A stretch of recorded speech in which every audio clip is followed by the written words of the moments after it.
Podcast for the common folk.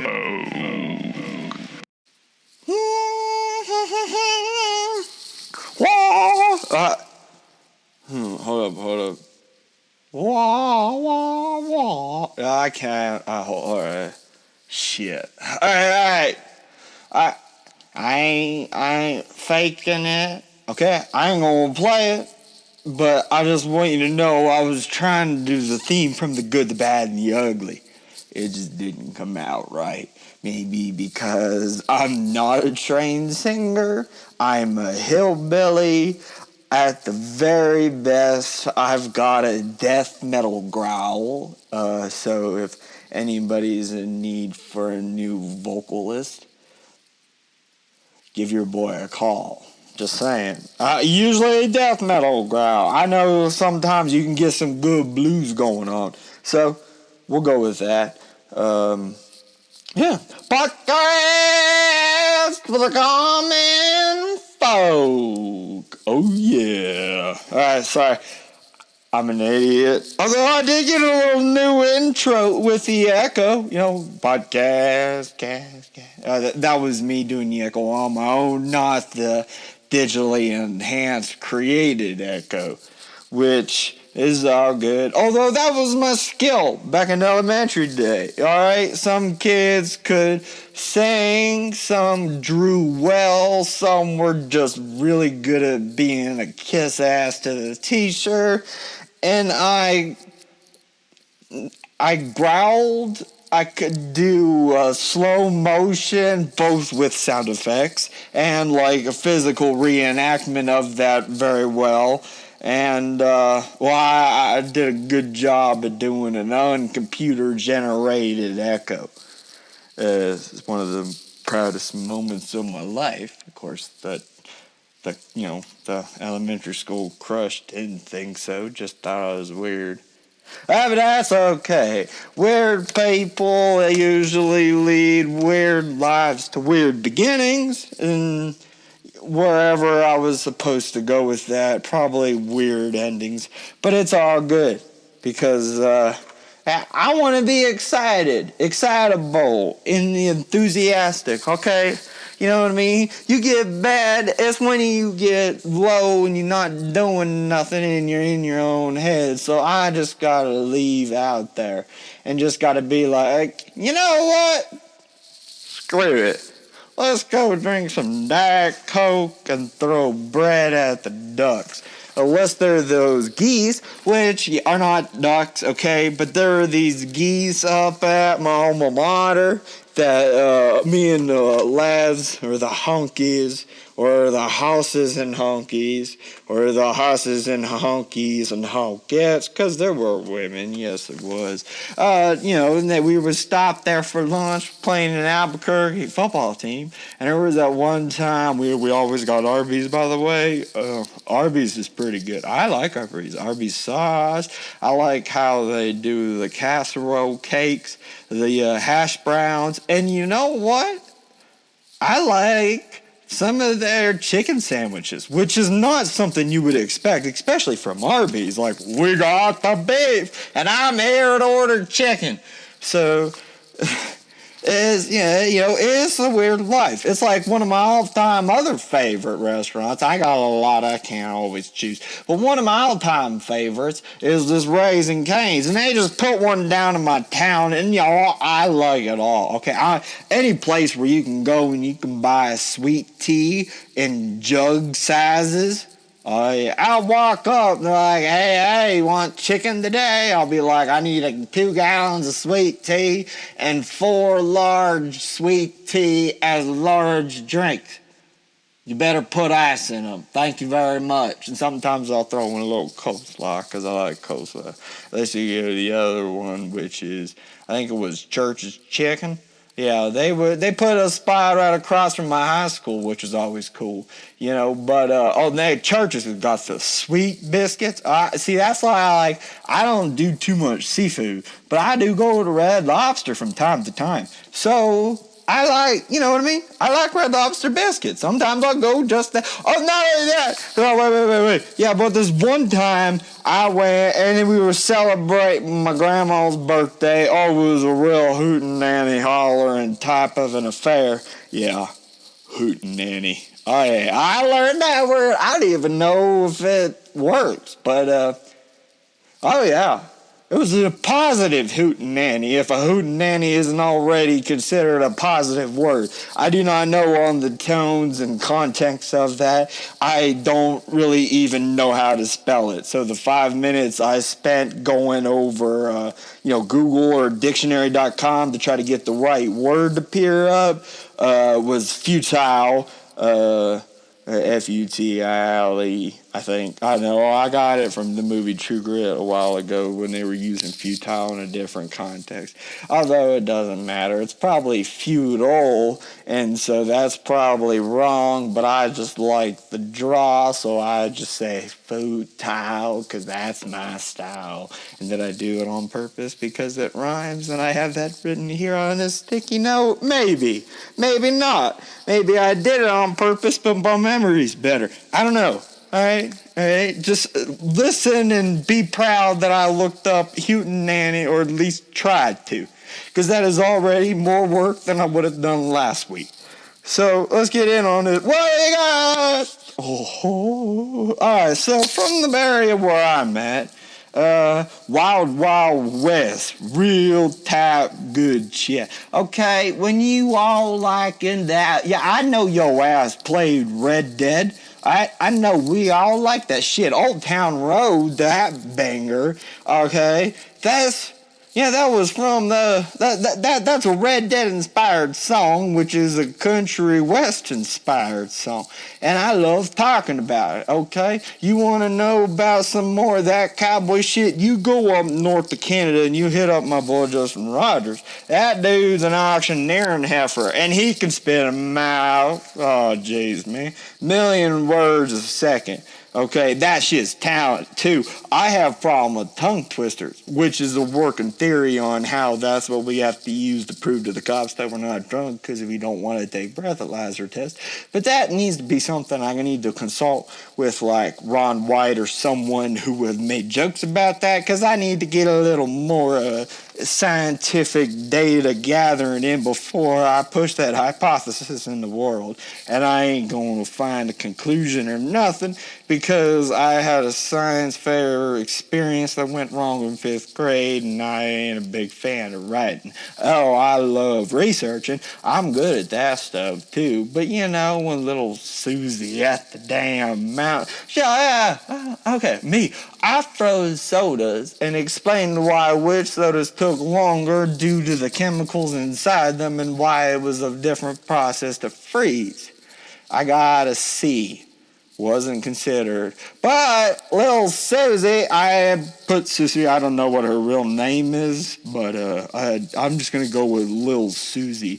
But it's an annoying Susie, so there's a Z instead of like the S-E-Y or however else the hell you're supposed to spell Susie. I don't know.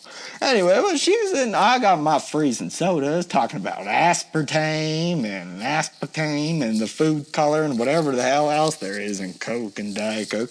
But she said, like, I wonder what happens if we mix vinegar and baking soda in a little cup, but we decorate the cup with Quaid and make it look like a volcano.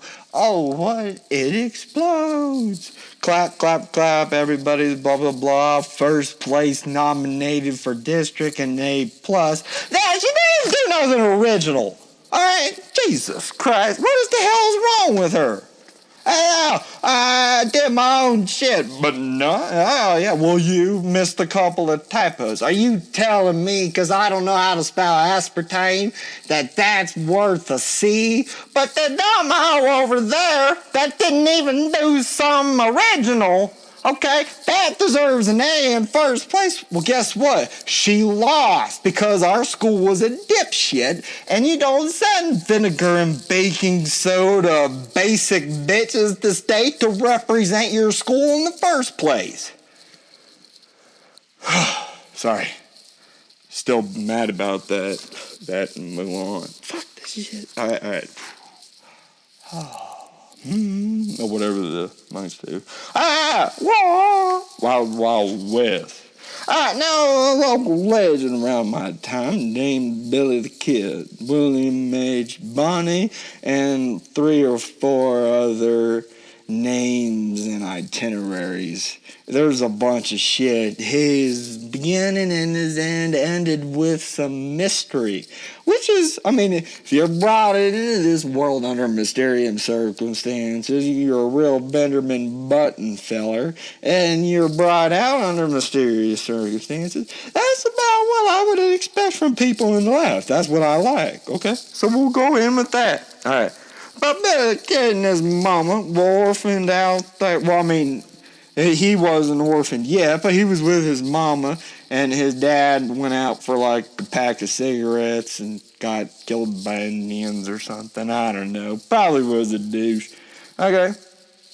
And they had to move out west. His mom had spicy pneumonia, tuberculosis. If you don't know what that is, just go watch Star Wars Episode 3 or The Clone Wars. Look up General Grievous. 50% dialogue of being a kiss-ass, 50% dialogue of demonstrating what a person with tuberculosis sounds like. And that's pretty much it. It's some bullshit. Doc Holliday had that, and he was one of them, you know, with the Wyatt Earp and all them fellers at the OK Corral, where they okayed someone's corral. And, yeah. There's a joke in there, but y'all just gonna have to find it funny without that. Anyway, so, you know, that's what he is. And so they moved to New Mexico. Well, first to Kansas. All right, because they're like, we want west, but we don't want to go all the way out west. We want to be like, if we realize that we made a mistake, we can retreat back to the eastern seaboard. Be like, okay, Kansas. Okay, shit. Yeah, I'd do that. Kansas. Woo. All right. And not so long after that, you realize that the tornadoes don't do anything for your tuberculosis. So they go to where all the other tuberculosis people ended up, New Mexico. And then she died because, well, I mean, we didn't know what was going on. They did some pretty shitty stuff to those people, too, trying to test how to fix it. Like, I was reading one time, like, they were shoving balloons in people's chests for some reason, thinking that somehow was going to do. Just be glad that our medical situation is where it is, okay? Yeah, we still got a long way to go, but we've come a long way, and we need to be appreciative, okay? That's why when they always ask me about, like, time machines, although I do say mountain men quite a bit, but I'm not going to be doing no hospital back then. Back then, it's going to be holler firewater and whiskey and any other type of drug, codeine probably you can get your hands on. And I'm hiking up north in the Canadian wilderness and drugging out the rest of my tuberculosis. If I get tuberculosis. Although 50-50 chance, even if I don't get it, I'd still kind of end up the same way. But I don't know. So, yeah, I don't... there's a lot that would play into that whole factor. I'd be more of like a visit, but I'd still leave. I'm pretty big with smells sometimes, and I can imagine it not well. So, anyway, you know that. So she dies in New Mexico like everybody else does. And then so Billy starts, you know, working ranch hands, doing this, little jobs here and there. Yeah, this is going to be interesting, is that Billy the Kid never robbed a bank or a train. He was more of a cattle rustler. Be like, bank, I'm going to hurt people. Train, I don't want to have to hurt people. Oh, shit, is that 20 Longhorns all down there on Papa Joe's farm? I don't even see Papa Joe or Papa Joe Ken lying around. I'm going to take them. And, hey, wrestling cattle is some big dinero. So he able, you know what I mean? He did it. It's a hard job, too. I mean, it's a hard job with the cattle group when you want to migrate them up to the slaughterhouses and whatnot, depending on where it goes. Although most people use cattle cars and stuff now, although there are still experiences where you can actually be a part of a herd and help move. There's also like a movie or two about it that was also done pretty good. So, yeah, y'all know how it is. This is some fun shit, too. I mean, yeah, it's a lot of work and a lot of baked beans and a lot of coffee and a lot of cigarettes and a little bit of whiskey. But you know what? You go for the good time, not for the cigarettes. That's all I'm going to say. So, he does that. So, my boy started his life of crime. All right, very early on, trying to steal clothes from a laundromat. Or just a laundry place, because they may not have had coin run washers. You know what I mean? That also, maybe they did and was just ahead of his time. I don't know. Okay, he goes in to wash it, and they're like, "Oh, dude, you owe us like 75 cents for this." And the guy's like, "I got a couple of bits." Well, how does that translate? Basically, take those bits, put them back together, and find more of those put together. That's a lot of money. It's 25 cents, Billy. Yeah, and I got 25 bits, and apparently the bits and cents ratio is a bit of a disagreement. He did. They tried. They got busted. Although it was half getting busted, half getting snitched on. So, they get to him. The rats really get to him some days. God damn it, So, yeah, by the way, it should be made note that Billy robbed the place with a guy called Sombrero Jim. I mean, I wouldn't plan a crime with that guy. He looks like he's got a couple screws loose, but he's definitely one you want to sit in the vicinity with at a bar, or at least focus on at a bar while you watch him get jumped. Because he seems like one of those guys that's like a real gentleman, walks in, shot of whiskey. You want to watch me shoot a shot glass out of your wife's breast while she's still standing? Oh, what? She died because I missed because I'm an idiot and drunk? The end of Sombrero Jim. That's a country song. Okay. He snuck out, became a man, killed his first quarry in Arizona. Okay. I mean, done that. Why they talked about, it was in Arizona. There wasn't a whole lot of info on that, other than it was in Arizona. And Arizona's like 33% cool, 33% not cool, 33% Native Americans. At this time, it would have been a little more heavily that, but there's no telling what you gotta do. I'd like to think that Billy the Kid was just a Pittsburgh Steelers fan, and that some guy from Phoenix was mad that Centennial Holmes caught that ball, and they just got into a quarry. But it also comes to my mind that hadn't happened yet. So as to why the bullets fly, I don't know, man. Maybe it was some kind of like big iron on his hip type shit. Big John type shit. Man, I don't know. Go listen to the songs. One of them will match up pretty good. But, yeah. Well, when he snuck out through one of them stove tops. Now you're like, what the fuck? Snuck out where? Okay, when he was arrested for stealing panties or whatever the fuck he was trying to get after, he was put in a room in a courthouse and he snuck out through like the stove top. You know how like them old Western houses got them, cast iron stove things, but they got like the tubes that go out. Yeah, he snuck out. Boy was a slender feller. Okay, so he got out. That's how it goes. But probably gonna have to use a lot of lube, grease. Probably. I don't know if they manufactured just that for those situations. That probably wasn't what they had in mind when they were inventing it in the first place. I don't know. I don't judge. I'm just saying. So, and then he started helping out some fellers. And there's a couple of good movies, too. Young Guns 2. You should go check them out. They do a decent-ass job. Then there's a new movie out, too. It's got, like, Ethan Hawke and stuff. I haven't seen all of it yet. It's got Chris Pratt, too. That's pretty cool. I haven't seen it yet, but I'm assuming it's probably all right. I mean, I don't know. The movies that I look at and look to think might be interesting, I watch. I mean, bottom line.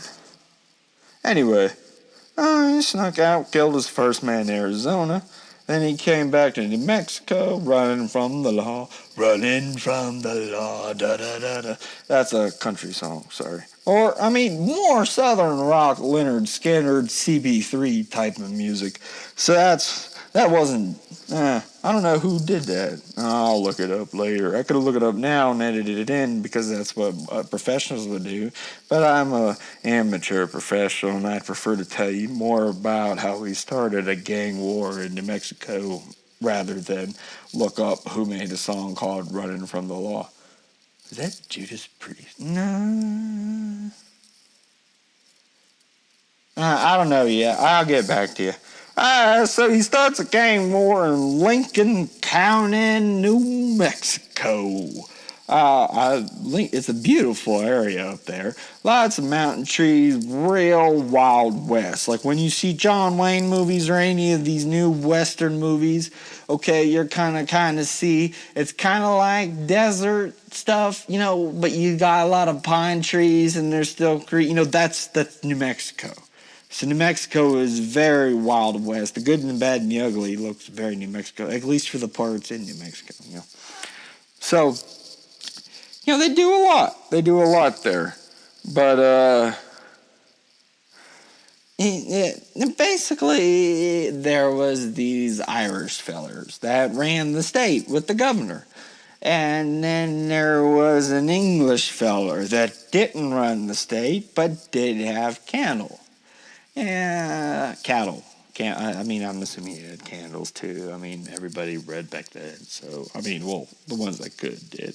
Or at the very least had to use candle. Because you don't drink it a pitch black. This is not something you do. Anyway. His English boss, Will chill. They were a family, of which they were. You work on a land, especially back in those days when you're fighting Indians, you're fighting Pinkertons, you're fighting the law, you're fighting the neighbor next door, 30 miles out.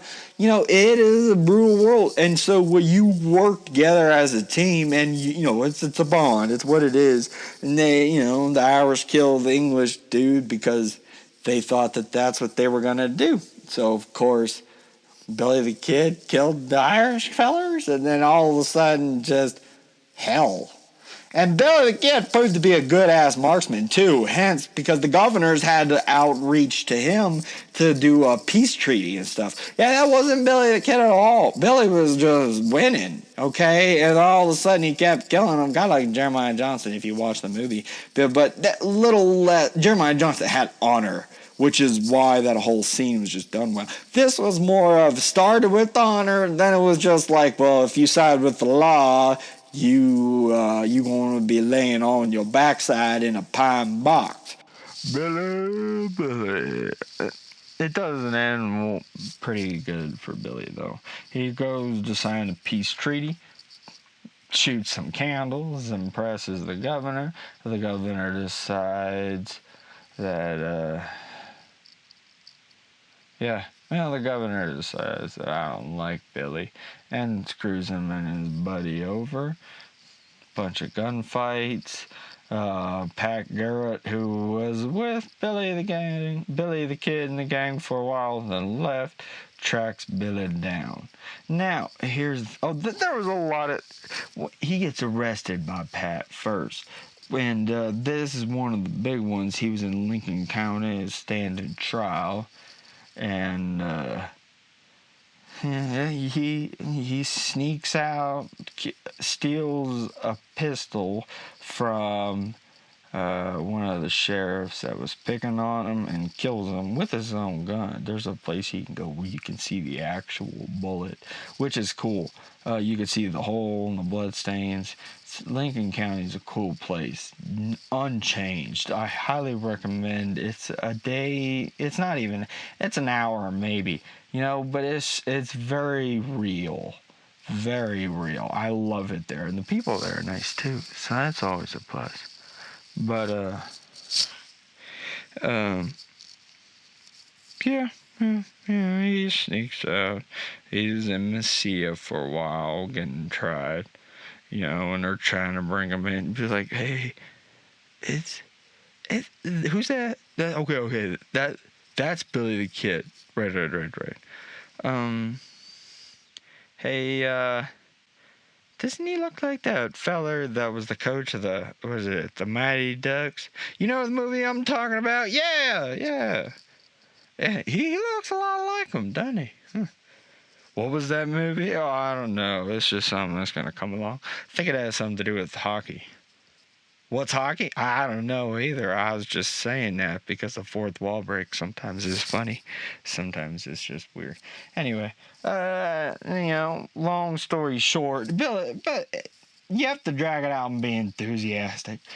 His mama died. He stole some clothes, then some cattle, then some more cattle, and then got caught trying to steal cattle, then killed some people, got caught, not caught, caught, not caught, saved some people, killed some people, stole some more cattle, and, they say Pat Garrett killed him.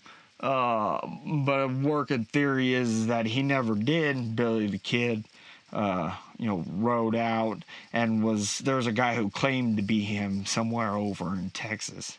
Or maybe it was just eastern New Mexico. I don't know, border area. But most accounts say he did. He's got a grave up in Lincoln County, and Pat Garrett got to him. And Pat Garrett died back in my town too. He shot Billy Kid in the back while running away, which is about what history can kind of confirm, although there are still a lot of ups and downs. But Pat Garrett was killed. He was shot in the back, taking a leak when he was going to buy or sell some land from somebody. So I guess what goes around the back comes around the back, even if it's not in a sexual way, apparently. But yeah. Oh, and all that. Billy died at age 21. All right, he got clapped. But my boy was dusted. So it's a hard life, Wild West, if the tuberculosis and the backstabbing cowboys don't get to you. Tuberculosis will on his second attempt, I guess. So that's how it goes. Wah, wah, wah, wah. Yeah, hey, there we go. Hey. All right. Thank you. There's someone sitting here listening like, bruh, call the cops. All right. Chimp escaped from the ward, calls himself Tyler. Yeah, I have those days. I think we all do. But, the good, the bad, and the ugly. I like it, because the bad guy is the bad guy. Clint Eastwood, of course, is just like, oh yeah. And then the ugly is just like, there are two kinds of people in this world, senor. Those that go through the front door, and those that come in the window. Podcast for the common folk.